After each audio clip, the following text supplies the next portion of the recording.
Welcome to Bobby Owsinski's Inner Circle. I'm Bobby Owsinski, and this is a show all about music, music production, and the music business. My guest this week is producer, mixer, and senior advisor to Waves, Yoad Nevo. First of all, I don't know if you heard or read about it. This was a big deal for about a day last week.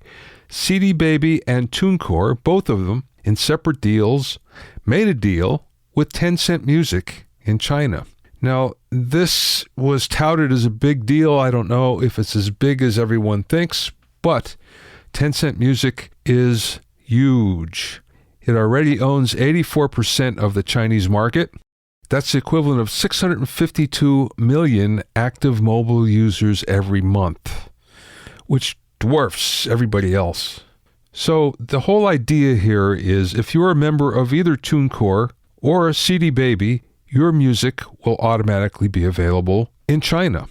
Now, this is a free service if you're a CD Baby member, but TuneCore is charging a one-time fee of $1.98, which seems like a no-brainer. All that being said, it seems pretty good that you can have your music available in China. But do they really want it? And the reason why I say that is China already doesn't really listen to big American hits. And if they do, it's only the top 5 or 10. That's it. So if they don't want the big hits, why would they want songs that they don't know about? This is another big deal from the standpoint that Tencent is currently in talks to sell 10% of itself to Universal Music Group. From the outside, that may seem pretty good. You may think, well, does that mean I'm also a Universal artist? Well, no, it doesn't mean that. Does it mean that Universal might have greater insight into what you're doing? No, perhaps. You should also know that Tencent is under investigation by the Chinese government because of exclusive deals that it does with the major record labels. So that whole thing is not all that smooth to begin with. Bottom line, some in the industry are touting this as huge for American artists. I don't think it will be, except for one thing. It's another talking point. It's another sales benefit that both CD Baby and TuneCore can offer to its clients. Again, on the surface, it seems like a big deal.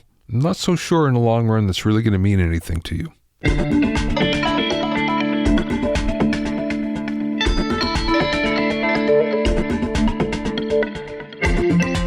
If you have any questions or comments, you can send them to questions@BobbyOInnerCircle.com.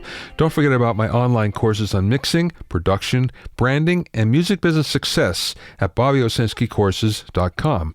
Also, get an expert analysis and objective opinion of your songs and mixes as a member of my Hitmakers Club. Go to HitmakersClub.com to learn more.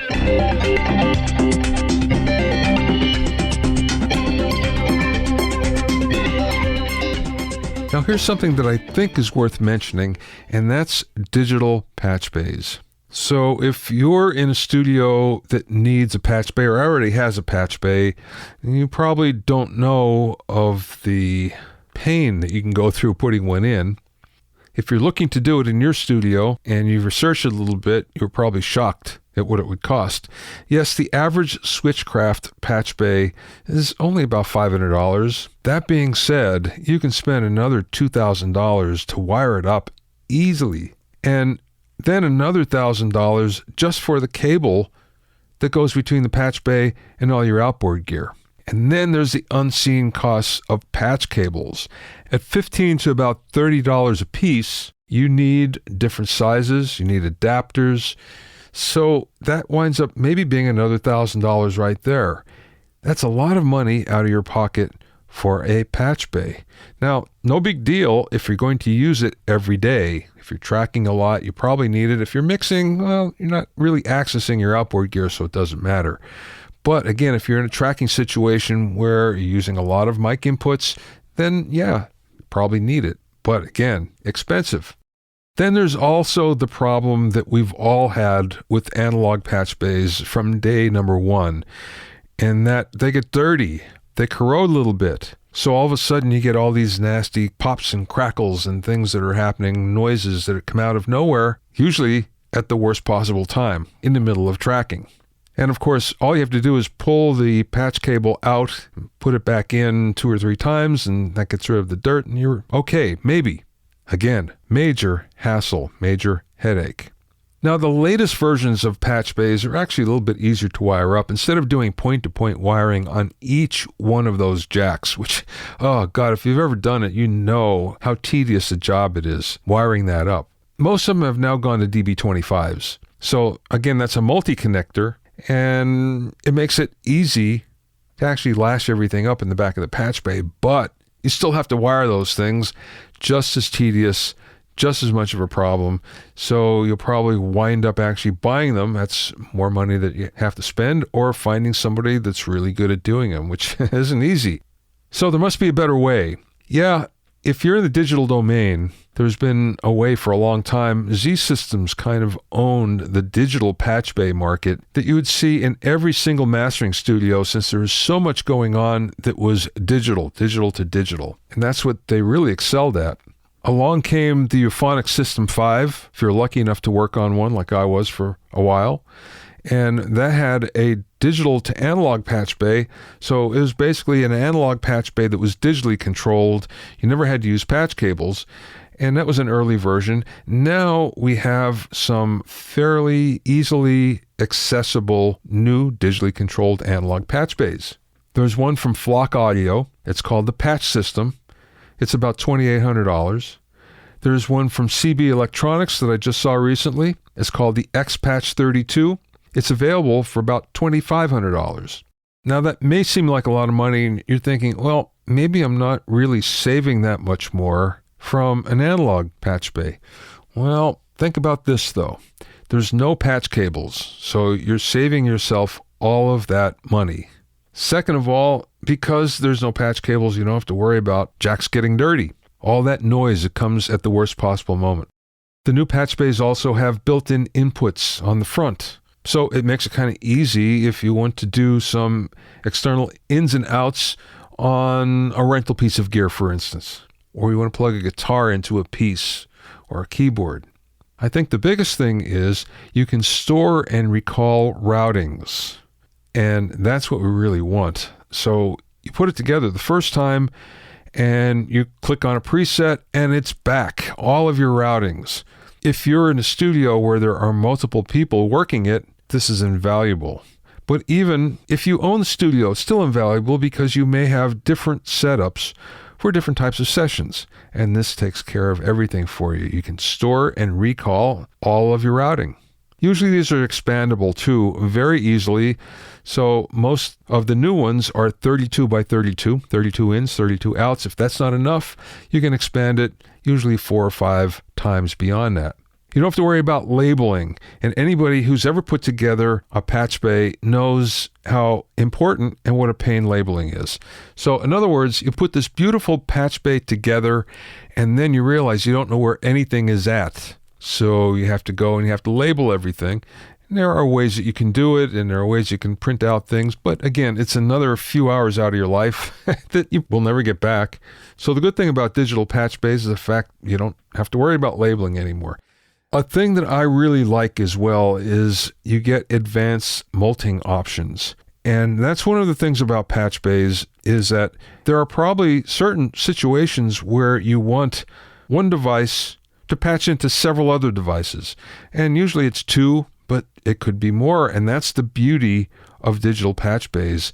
Now you can have all these advanced routing situations all memorized and easy to handle. So this is something that's worth checking out. You still need the DB25s because that's how you interface all the analog gear. So there's still that. DB25 on one end going out to the XLRs and 1/4-inch cables on the other end. You still have to pay for that. You still have to get at least the DB25 ends wired and the XLRs. But that being said, digital patch bays are the way to go. There's only a few on the market now, but I bet we're going to be seeing more and more come on the market soon, and the price is going to be even cheaper. My guest today is Yoad Nevo, whose credits include over 30 #1 singles, more than 50 top 10 albums, and over 60 top 10 singles worldwide as a producer, mixer, and mastering engineer. Among the artists he's worked with include Sia, Bryan Adams, Pet Shop Boys, Sugababies, the Dandy Warhols, Moby, Morcheeba, and many more. Yoad has also been inventing and developing plugins for Waves since 1997, and has registered patents. His book, Hit Record, An Inside Track to Music Production, and his popular webinars have paved the way for other producers and engineers. During the interview, we spoke about the magic number of mixes before you learn how to do it, getting into mastering, developing plugins for Waves, and much more. I spoke with Yoad via Skype from a studio in London. Let's start from the beginning. How did you get started in the business? Okay, so when I was 10, I started playing guitar, and when I was 11, my dad got me an electric guitar, but no amp.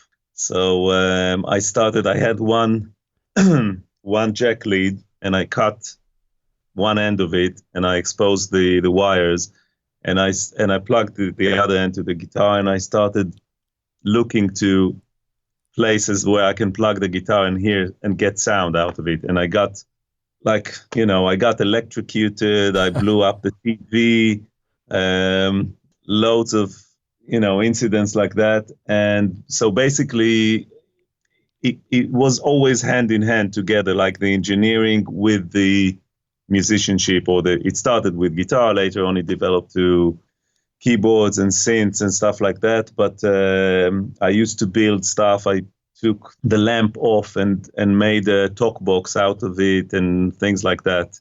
And then when I was 16, 17, I went to this engineering course. It was like, for 1 year, it was twice a week in the afternoon. It wasn't anything too serious, but there was the manager of a very famous studio, the biggest studio in Tel Aviv, asked for a runner, basically. So he asked the guy who was running the course, and he recommended me for that job. And that's how I started working in the studio when I was 17 or something like that. And I'm here ever since. Well, then you moved to London. Yeah, in 98. I moved to London. You worked in some great studios there. I did. Unfortunately, many of them don't exist anymore, yeah. Which is very, very sad. The upside of it is that I was kind of almost forced to build my own studio. I don't know if you can see much of it now, my synths and, so yeah. So I'm quite content here. So you're working with a lot of really great producers and engineers, and I guess you learned a lot. Who did you feel that you learned the most from?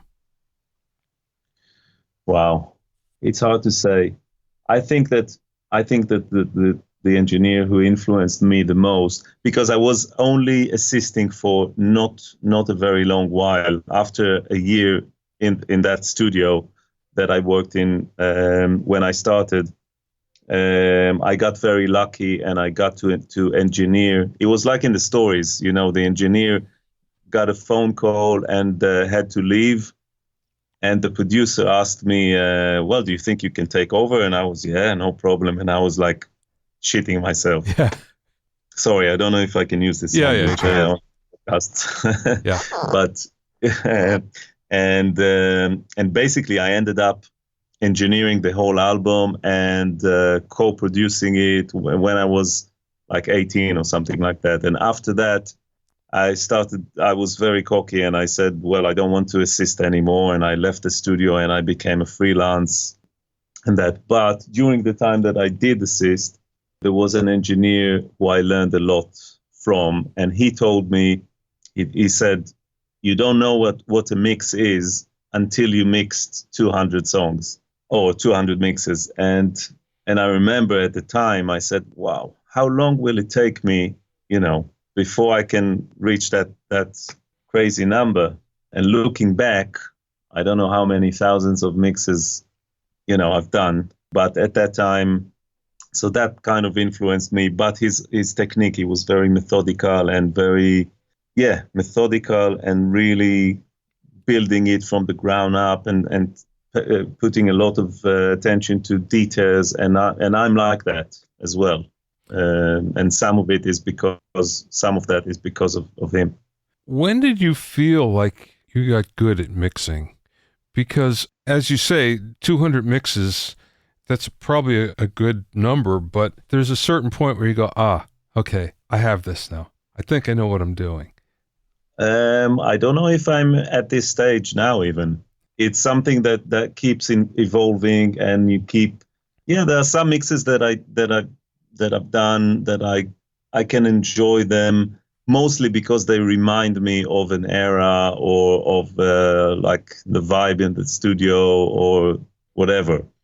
And some of them became like really big hits, and I obviously enjoy the fact that it influenced other people as well and things like that. But I can find faults in all of them.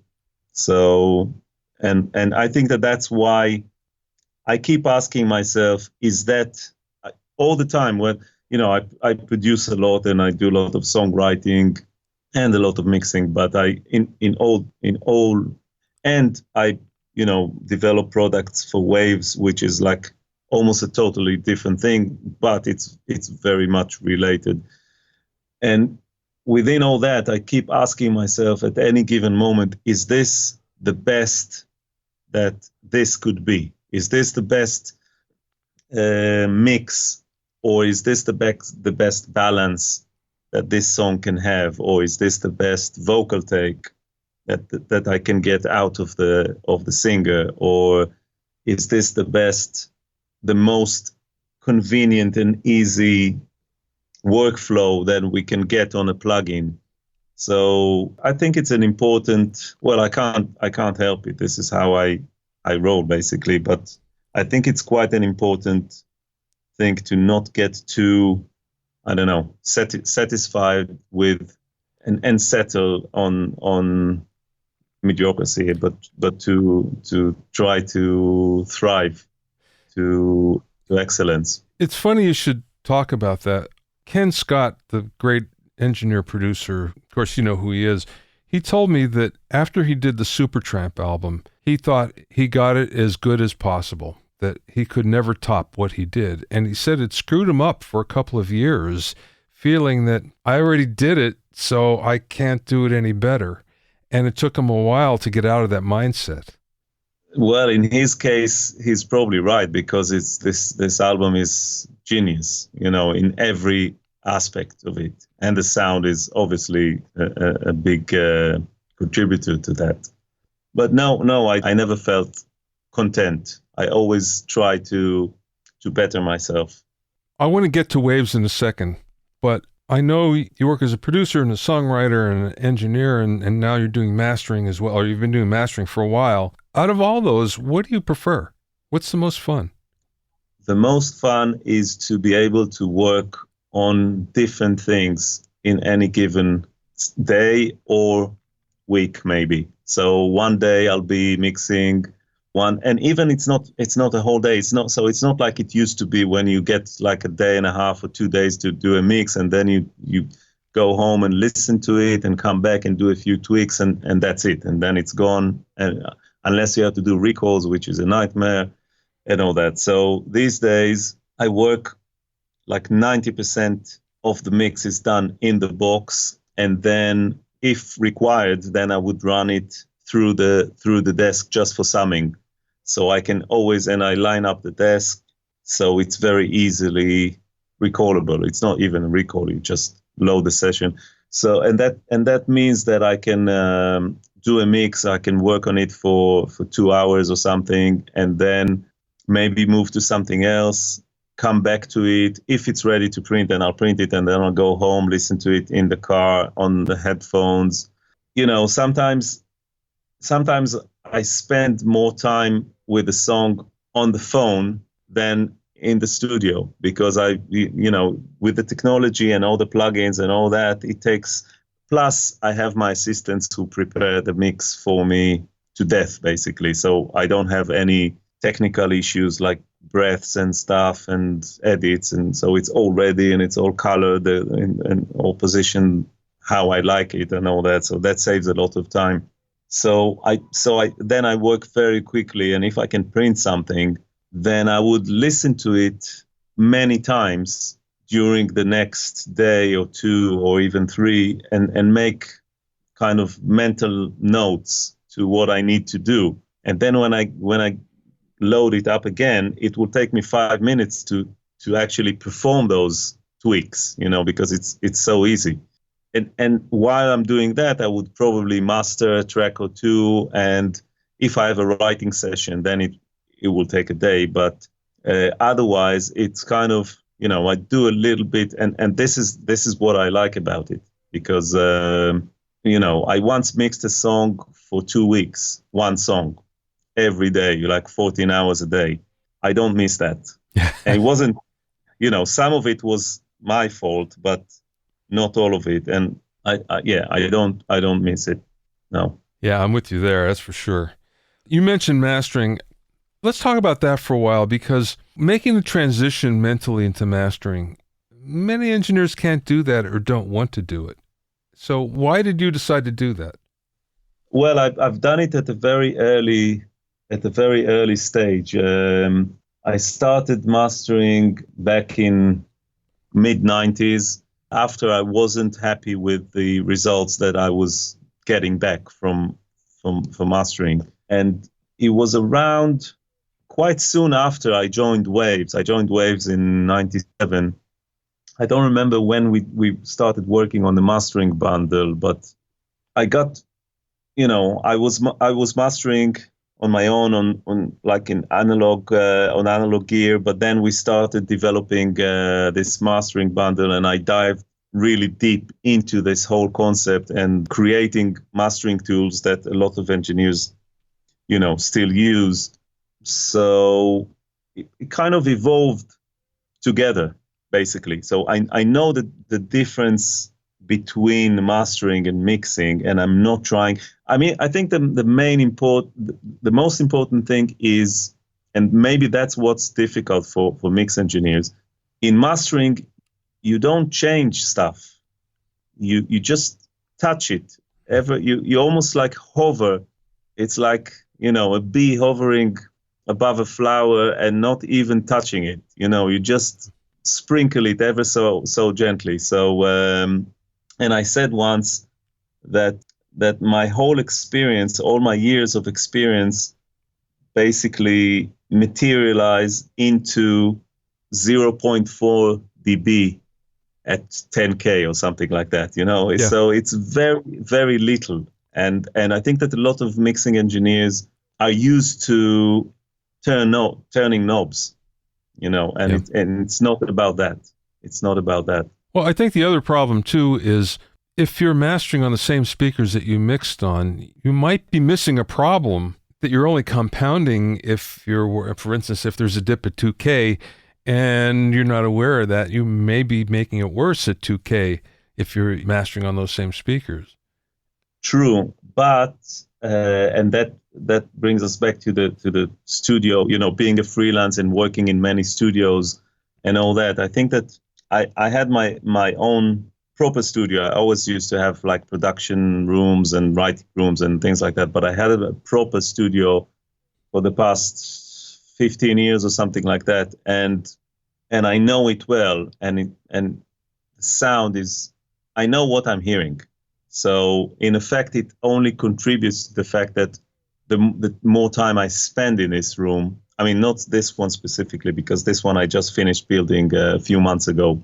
It took me over a year to build, but I kept the same proportions as the room I had before for 13 years. So, so I have the ATCs and I love them.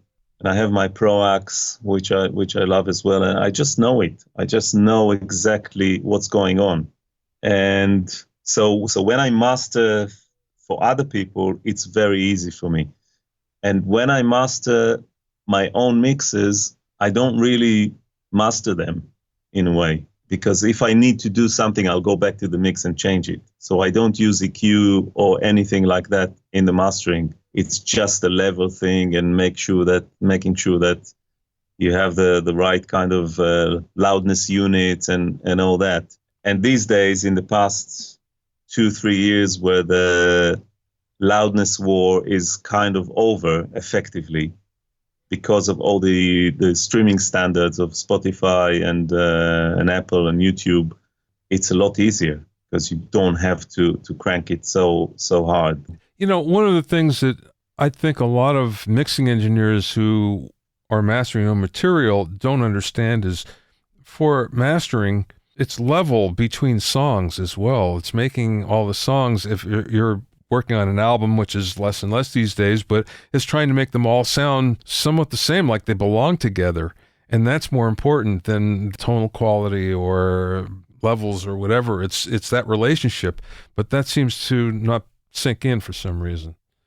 Yeah, but even that with, I mastered, I don't know, thousands and thousands of songs and hundreds of albums. And you just you play the last chorus on each song, and if they match, and then the sometimes the artist or the producer will say, yeah, but the intro of this song is too quiet, coming after the song before, which ends up really loud and blah, blah, blah. And then you say, yeah, but listen to the vocal at the peak of each song.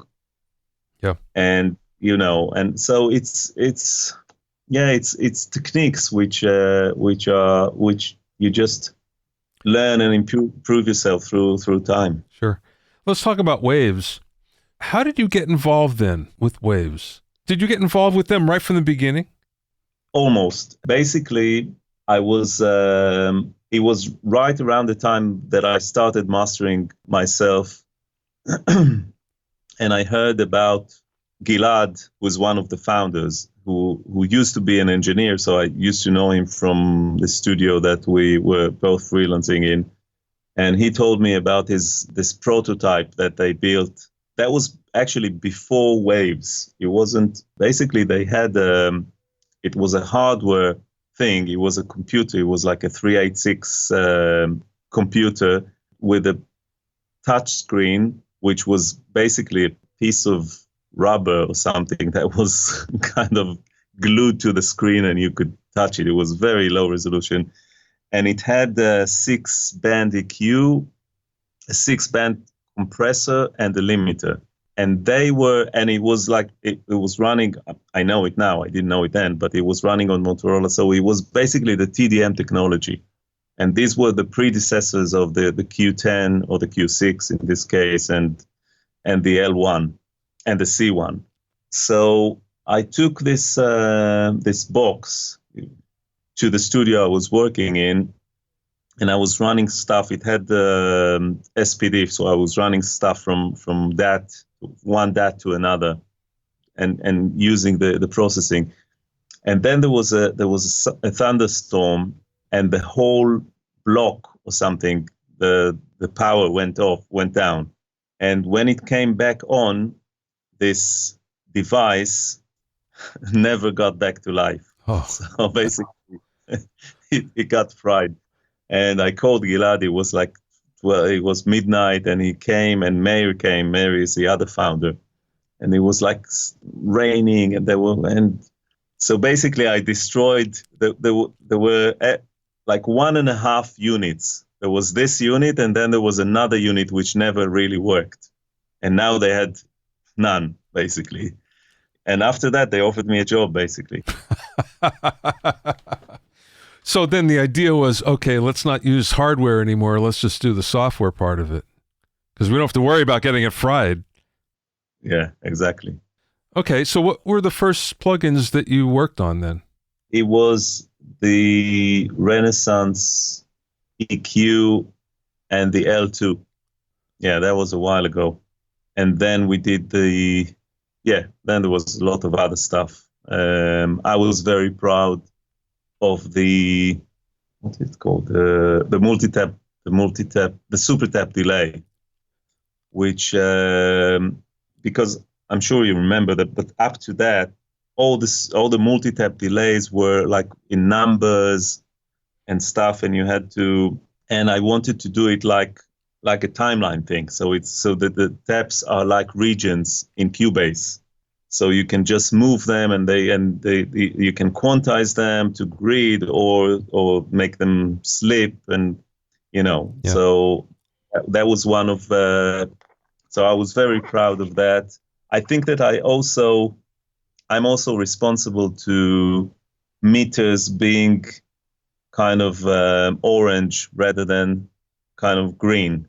Everything used to have green meters, and I said on the de-esser, I think it was the de-esser that we did soon after I arrived, because I used to work on this Harrison desk, which had plasma meters, and I said, why don't we make it like that? I mean, we couldn't quite make it look like plasma those days, but yeah, they were all orange, and after that, Protus adopted that, and a lot of So there was quite a few kind of landmarks that I was very proud of in the beginning, but after that, there were so many products that I was involved with. Are you involved with everyone? With all the products, yeah. Some of them I initiated, some of them I was involved in on lesser capacity, but I am involved with all the products that we make, yeah. Well, let's talk about the Abbey Road Studio 3 plugin, which I think is brilliant. It's phenomenal. Thanks. I hope that everybody gets a chance to listen to it, because it will change their listening experience in headphones for sure. So tell me how that came about. Basically, we started developing the NX technology, I think probably 5 years ago or something like that, or even before then. It's based on basically on a theoretical assumption that we can mimic the way you listen to speakers, and we can bring that experience into headphones. On the original NX, we used algorithmic early reflections, if you like, which are based on the physical, structure of the ear and the distance between the speakers, and the fact that you have spill from from the left speaker to your right ear, but it's filtered by your skull, and the sound arrives later to this ear than to this ear, and all those. And we created basically an algorithmical model of all those components, and that's NX plus the head movement, the head tracker, which allows you to. So when you listen to normal speakers, when you move your head, you will hear the sound coming more from here and more filtered and delayed from this ear, and this contributes immensely to the sense of realism for when you listen to headphones. So because when you listen to headphones, and especially when you mix on headphones, if you pan your hi-hat or something hard left, then you will hear it only in your left ear, and that doesn't happen on speakers. So your panorama range on speakers is like that. It's more like 45 degrees, because that's the triangle that's the kind of angle that you sit in front of the speakers. And in headphones, it just doesn't work like that. So while we were developing the NX, I tried to mix, because I've never mixed on headphones. I never had to, and I don't know if you tried it, but it's weird, because you get the sound right, but the balance is all over the place. Yeah. Because if you know the headphones, and you can get the vocal sounding okay, but then it will be too loud or too quiet, and the kind of spread of the instruments would be weird, and therefore their balance and their kind of focus and all that. And with NX, it lets you basically, ideally, what we wanted to achieve is for someone to forget that they're wearing headphones. And that's where the head tracker helps a lot, because our brain interprets the visual cues as well as sonic cues. from our environment. So if you sit in front of a pair of speakers, your head, because of your pulse, because of your breathing, it moves ever so slightly, but all the time. And when you wear the head tracker, or when you use the webcam, which has a little bit more latency, so therefore the head tracker is much more helpful in that sense. And even unintentionally, you look there and or you just move your head ever so slightly, but the sound kind of moves with you, and that allows you to get immersed in the sound and not be so aware that it's almost like the difference between DI and an amp on a guitar. When you plug a guitar to a DI, you hear all the kind of strings and this, and you're very much aware of the mechanics of the instrument. But when it's going through an amp, it gets smoothened and it's more pleasant. And I don't know if it's a good analogy, but something like this happens with NX. So then the natural extension would be to model a room like Abbey Road Studio 3. Exactly. Yeah, the technology is a little bit different because it's based on impulse responses recorded in that specific room rather than algorithmic modeling. But all the other elements are present in that product. It's very realistic. It's very realistic, and also you get surround on the mid speakers. You get 7.1 and 5.1 surround sound, and this is something I think is huge, and I don't think it's been pronounced enough in marketing and communication. Because what NX allows you is to basically sit on a train and watch a film on your laptop in surround. And it's quite mind-blowing because if you think about it, your ears, you only have two ears. So we have two holes, one here and one here, yet we do get surround sound. Right.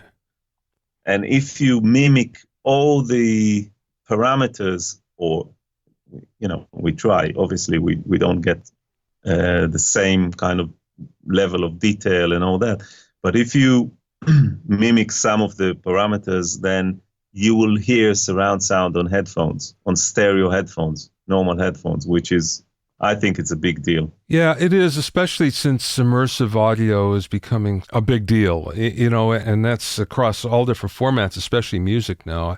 I was just over at Capitol Studio C, where they have an immersive room, an Atmos room. It was a great experience. It just sounded terrific. But again, you can't always be in a situation like that, so it's nice if you could translate it to your headphones. Exactly, because I think that one of the reasons why surround sound never really, it never caught on. You don't have many surround systems at homes. Yeah. Because you have to have, the power socket behind your sofa and wires and things. But with headphones, it just works, and everyone has a pair of headphones. Yeah. Okay, last question. What's the best piece of business advice that maybe somebody imparted to you, or maybe you learned along the way? Wow. Well, maybe that I shouldn't deal with business, but just with sound. As Clint Eastwood said, a man's got to know his limitations. Absolutely. And I'm quite happy. And like I said, a lot of artists and managers, ask me, well, can you send this track to this, or can you help us with marketing? And I say, my job ends here with the master fader. Anything that happens after that, it's not my thing. And I'm quite happy that I managed to maintain that kind of concept. You can find out more about Yoad at yoadnevo.com. That's YOADNEVO, all one word, .com. Thanks for listening and being in my inner circle. Remember, if you have any questions or comments, you can send them to questions@BobbyOInnerCircle.com. To listen to other episodes of Bobby Owsinski's Inner Circle, go to BobbyOwsinski.com and select the podcast tab, or go to BobbyOInnerCircle.com, where you can find it on iTunes, Stitcher, Mixcloud, Google Play, Google Podcasts, Spotify, Deezer, TuneIn Radio, and Radio Public. At BobbyOwsinski.com and BobbyOInnerCircle.com, you'll also find a sign-up form for my newsletter and for alerts for new podcasts. This is Bobby Owsinski. I will see you next time.